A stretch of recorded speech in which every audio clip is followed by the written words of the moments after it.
Good afternoon, everyone, and welcome to today's webinar. My name is Will Marion. I'm the co-founder of the Positive Group. For today's discussion, I'm joined by two of my fantastic colleagues. I have with me Dr. Alice G, who is a clinical psychologist and leads lots of our leadership programs all around the globe. Welcome, Alice. Hi, hello everyone. And I have also with me the other co-founder of the Positive Group, who's a medic and a health psychologist, Dr. Brian Marion. I should be able to say your name by now. Hello, everybody. So today we've chosen to discuss a subject that you've actually spent an awful lot of your life discussing. It is the subject of talking about psychological health. And I think it's such a relevant and interesting one for the world at the moment. Partly because we know that psychological health challenges are on the increase. I think we've shared a lot of data around this. The pandemic has seen an increase in particularly levels of anxiety, levels of stress. We've seen I think anxiety has potentially even doubled throughout the period of the pandemic.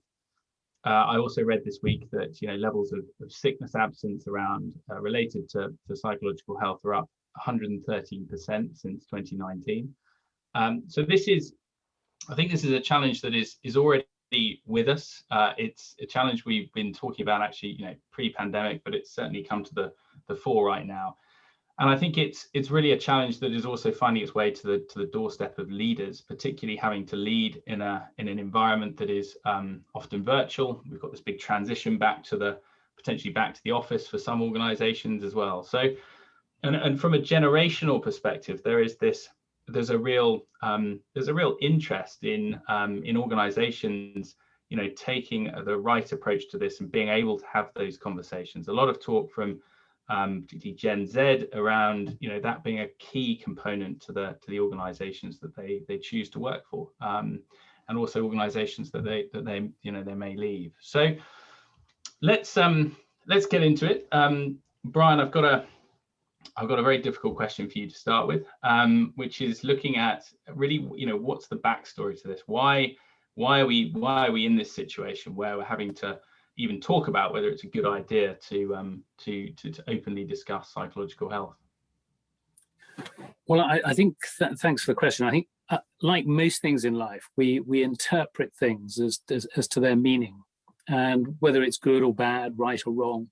So we're meaning makers. We use our brains to make meaning of things. And I think I think the backstory around psychological health has a long and convoluted pattern, but certainly in Europe, in Northern Europe over the last few hundred years, we have a backstory in psychiatry. We have a backstory around what psychological health means. And I think this meaning is really relevant because words that we have in our language, such as emotional, hysterical, neurotic, mental, these are words that are loaded with meaning.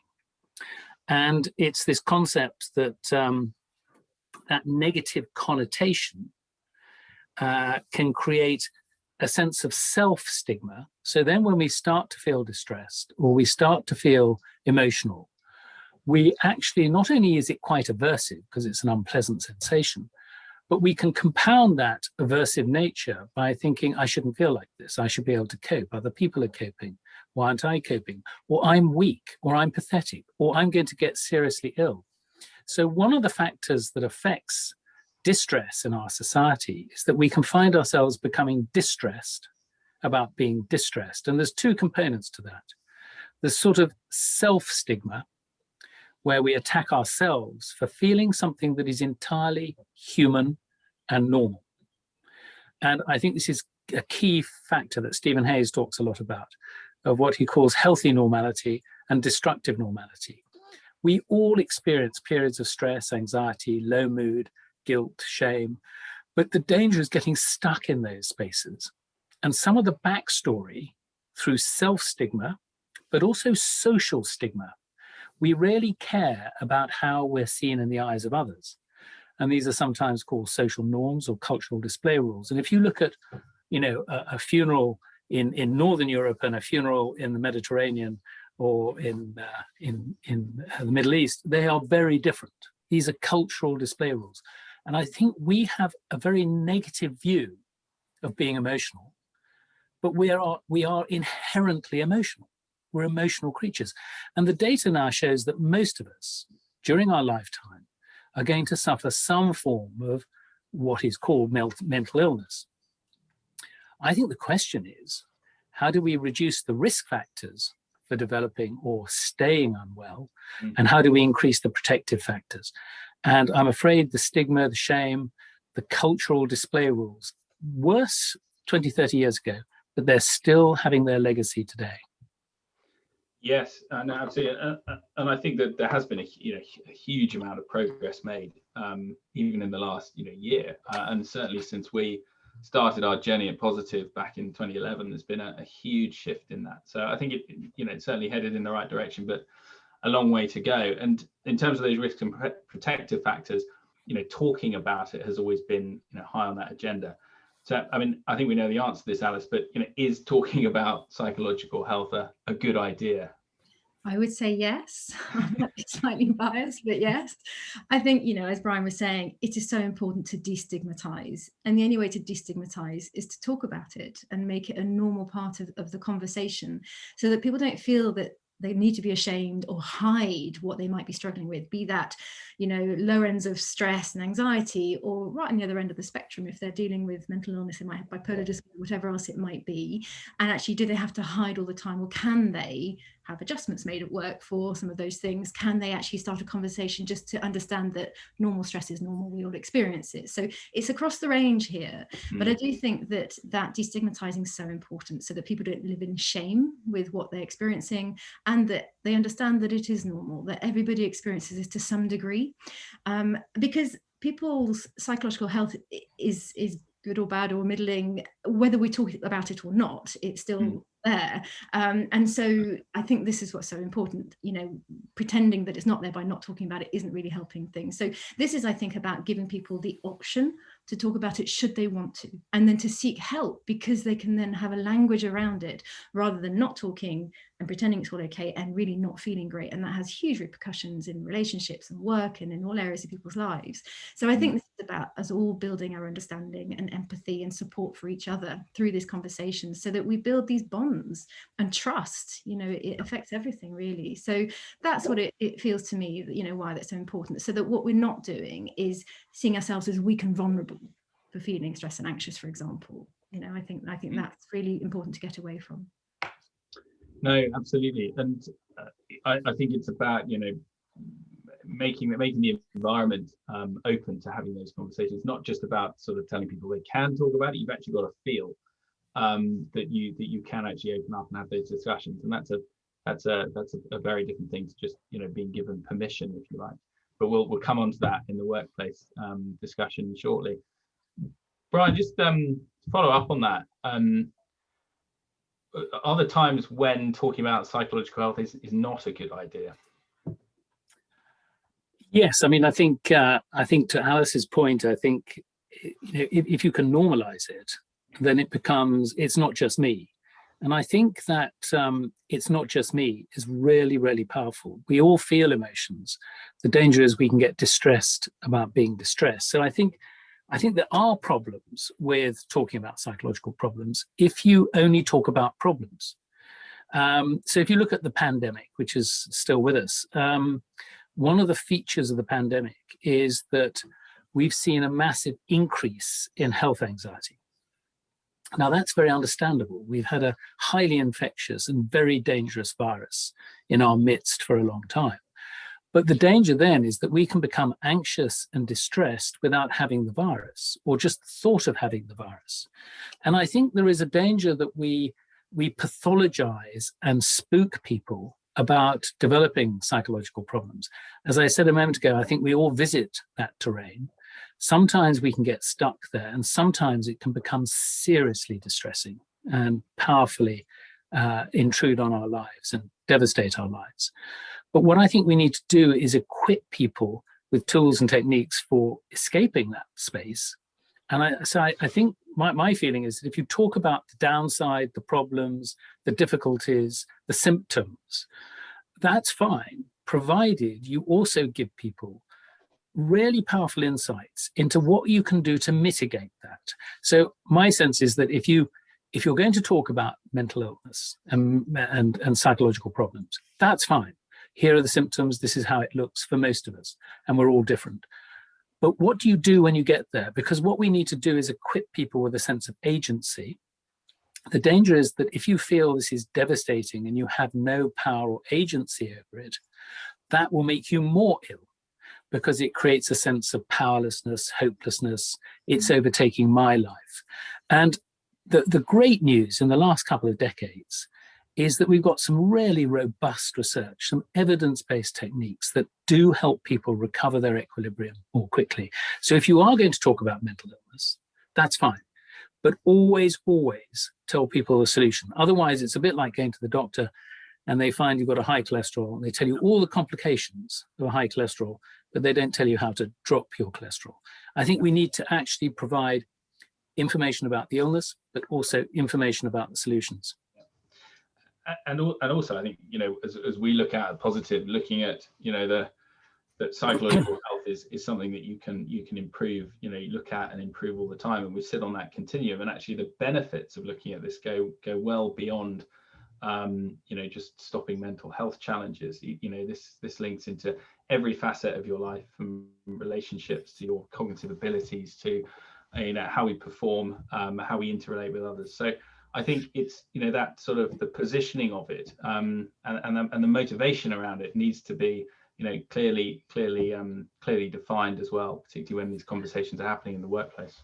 Just on that, I think, it's coming back to Alice's point. I think if you look at suicide in the UK, suicide is now the commonest cause of death in men under 40. Interestingly, most men will manage to kill themselves on the first attempt. Most of those men have never spoken to anybody, which links to the shame and the embarrassment. But I think there's also an issue around what we call habituation and sensitization. So if you see something as being distressing or worrying or potentially toxic, you start to sensitize to it. Whereas actually, if you see something as normal and something that you can cope with, you start to habituate to it. Now, we know this from chronic pain and physical pain. People can sensitize, neurosensitize to pain, but they can also habituate to pain. And I think we should be providing people with that sense of agency. I think it's fine to talk about mental illness and understand mental illness better, but I think we should also be driving an agenda to help people understand the tools and techniques that can help them recover. Absolutely, develop those psychological skills. I'm keen to get on to some of the challenges and opportunities in the workplace. Just before we do, just to share with our audience today, you may be aware Mental Health Awareness Week is coming up. It's 10th to the 16th of May. We're going to be sharing with the community some tips and techniques on a daily basis throughout Mental Health Awareness Week. So if you're interested in getting access to that, do join the community. We'll put a link into the chat shortly. And we're also going to be running a YouTube live session on the 13th of May at 1 p.m. So do mark your diaries with that, and we'll send more information after the webinar. But we're also, within that, we're going to be answering any questions from the community around that. So we're going to put a link in the chat now if you want to send in any of those questions, and we'll try and get through those. And we'll be quick firing some of those questions across to our experts. So that should be in the chat with you now. So moving on to the workplace, because I think this brings a whole another dimension, doesn't it, in terms of what this means to our lives, the relationships we have to have in work, the levels of professionalism, all sorts of other contributing factors. This is it's a very different conversation than having this with friends and family. So I'll start with you, Alice. Why is talking about psychological health specifically in the workplace so important today?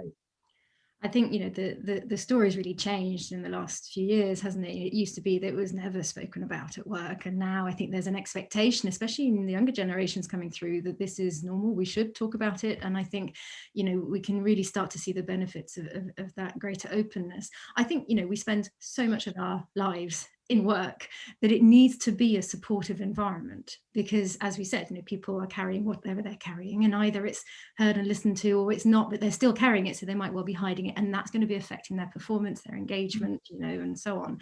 So I think the workplace can in itself provide a bit of a risk factor for people, depending on the culture, you know, just the long hours people work, or the types of relationships that they're at work. Are those ones that are really helpful for people to thrive and flourish in the workplace, or are they actually quite toxic or really difficult for people to handle, and what's the outcome of that? So I think there's a real responsibility for everyone in the workplace to create a culture and an environment that really supports psychological health, so people just work to the best of their ability. You know, they brings out the best, they can fulfill their potential, and I think this is so important. So really, that's what we're talking about. Is the workplace a sort of risk factor, or can we turn it into a protective factor? And part of that process is normalizing those conversations, ensuring that people can bring their whole selves to work and not have to hide aspects, or that they can seek the support if needed, if they're struggling with certain aspects. So I think this is about being able to nurture and support everybody's psychological health, so that you get the best out of everybody and everyone's really willing to go to work. It's a great place to be, and you feel like it's you know, nurturing place. And that there is space also to support those who are struggling with mental health issues or whatever might be going on for them, so that those conversations lead actually to greater authenticity, I would say, and therefore to better engagement, better team cohesion, and so on. So I think it's incredibly important that we've seen this change in the last few years around the conversation at work, because it affects many of us. In fact, you know, there's so many people who are needing to find that there is a source of support at work rather than opposite. Yeah, and we talk a lot in our program and our approach around, you know, sort of social Wi-Fi and how we pick up these messages. And, you know, pre-pandemic, when we spent an awful lot of time together, you can pick up that sense through colleagues and in those relationships. So I think that, you know, the pandemic has created an even greater challenge around that, with everyone's experiencing a very different situation and different challenges. So, and that I think puts a lot of pressure on leaders. I think it'd be very interesting as we transition back, or, you know, some organizations are going to be going straight back into offices, other in a more hybrid model, others, you know, maybe staying distributed. But whatever their route forward, these the challenges around sort of picking up how people are feeling, having those conversations is only going to get harder, and the skills required for leaders is only, and the need for skills within those leaders is only going to get greater, I would think. And I would say that psychoeducation is really key. You know, everybody at all levels within organizations needs to have some grounding, some understanding of how to spot that people aren't doing so well, and how to have those conversations. You know, and it's leaders, but it's everybody else as well within the organization, because then you build real trust in organizations. You know, I think it is about having that option then to be able to ask for support if needed, but then everybody needs to be aware. And so I think the psychoeducation piece, really helping people to understand for themselves, so they can be proactive about their own psychological health and really nurture their own protective factors, but also just spotting it in others and gently having conversations where that might be needed in order to support colleagues. Absolutely. Many challenges there. Brian, one of the conversations that we find ourselves in with organizations, and we have done throughout our tenure, you know, running this business, is often there's a perceived conflict between, let's say I'm a leader of a business, around the, you know, driving that business forward, the sort of the pressures and the targets and the ambition of organizations, particularly really high performing organizations. And then this sort of additional thing around managing people's psychological health. And I think we've been engaged in many conversations about how do you you know, actually square that. You know, how am I meant to, you know, be pushing this forward? I've got a huge amount of pressure on me, workloads going up. You know, this is a conversation we've had many times, but I've also been told I've got to manage people's psychological health and well-being. what's your answer to that conflict or potential conflict or perceived conflict and challenge that leaders and organizations face? Well, I mean, many of the people on this will know the concept of the Yerkes-Dodson and pressure and performance.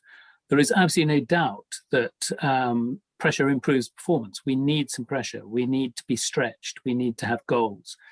I think the problems occur when the demands exceed the resources. The demands can exceed the resources for a whole range of different reasons that can be linked to the environment we're in.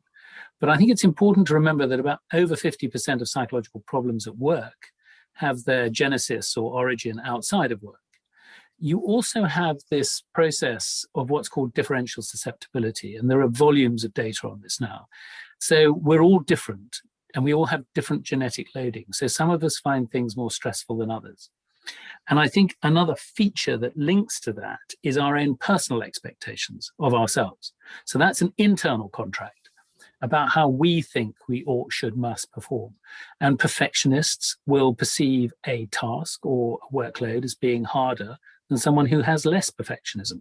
So some of this is personally constructed, but there is a bit that is to do with the external contract of what people expect in the business. And I think there's a good argument for organizations being very honest.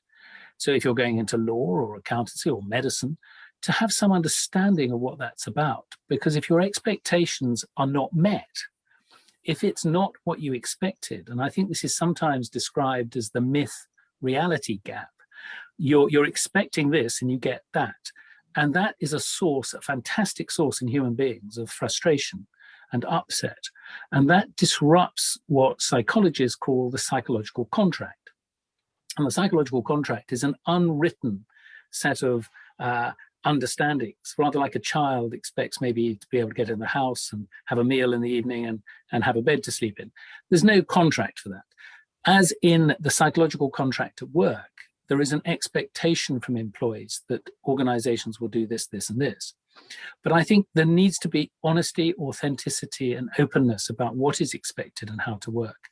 And I think on a very positive level, you can actually help people develop greater ability to deal with pressure.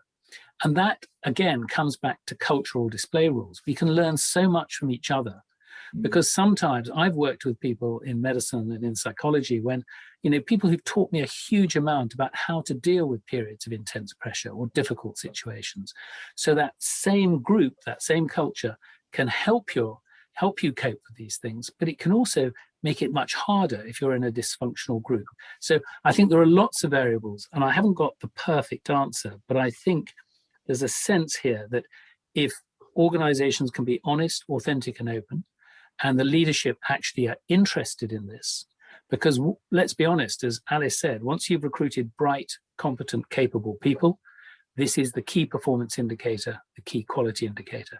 And organizations are really taking an interest in how to keep people well.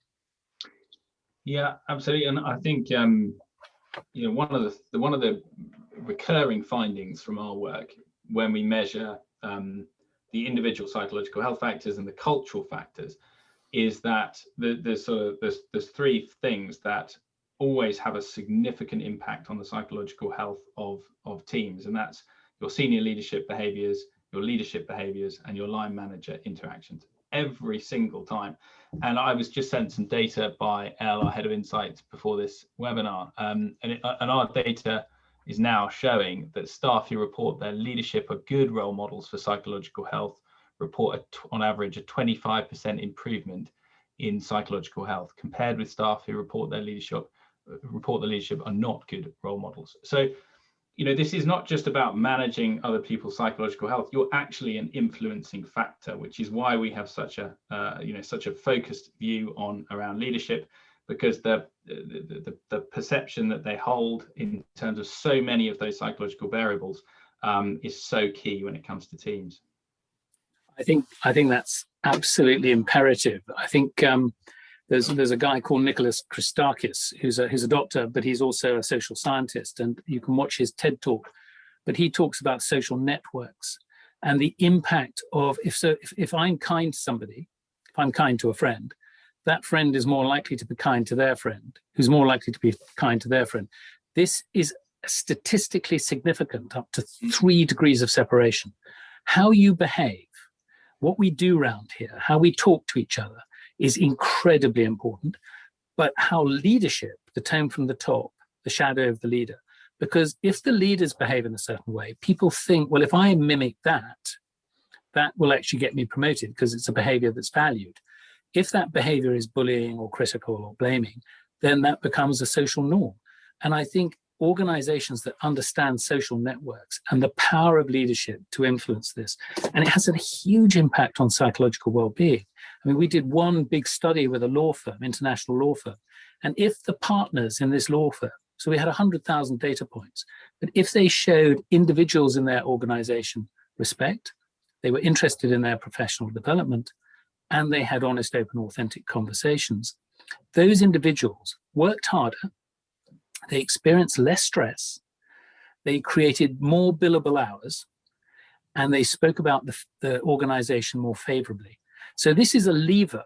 Yeah. And I think in order for that lever to be pulled, leadership needs to understand, they need to understand human psychology and how to get the best from people.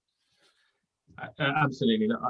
I know we could talk about that for a long time. I just wanted to, I'm going to come on to you, Alice, in a second, just to think about some of the practical takeaways. But just before I do, I just want to share one final thing with the audience. We as you may know, we have a program called the Positive Leaders Program. We've been creating a version of that to support the transition that organizations are going to be going through over the coming months. There's obviously a big focus on potential transition back to the office. It's really looking at elements around our mindset, how we connect with our team and our colleagues as we transition back through this period, and also how do we build our own recovery, our focus, our energy after what's been a pretty sapping, well, for many, a pretty sapping start to a year. So if anyone wants further information on that, we're going to put a link in the chat in a second. Just coming to you, Alice, because it'd be great just to get your thoughts from what people can think about, sort of practically takeaways from this discussion for both individuals but also leaders. That would be great. Yeah, so I think that's about really how do you open that conversation? You know, if you see that there's a colleague that isn't quite themselves, that you're noticing a change in their behavior, how do you then approach that conversation? What do you do if you're thinking about that, you know, and wanting to support? And I think the first thing is we all have to sort of build and develop our empathy, our compassion, our attunement to others around us, our sensitivity to our colleagues. And then, so therefore you then notice if they're not being quite themselves. And then you can ask the question, are you okay? I've noticed X or Y, how are you? And just such a simple question. And they may not want to answer that question. They may not want to speak, and that's fine, that must be respected.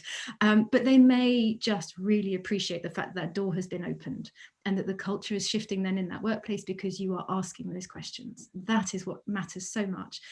And if they do want to talk, you might think about, are you the right person to talk to? There might be somebody else that they have a closer relationship with or whatever. Is this the right place, the right time? Is there privacy? What about confidentiality? All these issues to kind of consider, because it's difficult to talk about anything to do with psychological health at work. That's a big step to take for people. So we need to be sensitive to that, I think. And then if they do want to talk, you have to really listen. Actively listen. Don't be distracted by other things. Be fully present. Give your full attention to this conversation and don't assume anything. Just ask questions. Encourage that person to talk. Don't interrupt, you know, so really think about your body language. Think about, you know, bringing your full focus to try to understand what this person is experiencing.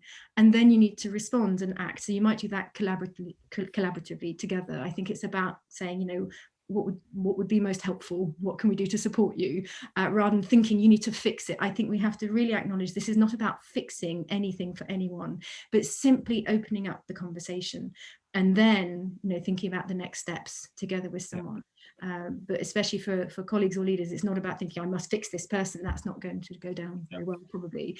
But simply having respectful, non-judgmental conversations about this, and then thinking about the next steps, whether that's the employee assistance program, you see their GP, or whatever else may need to happen.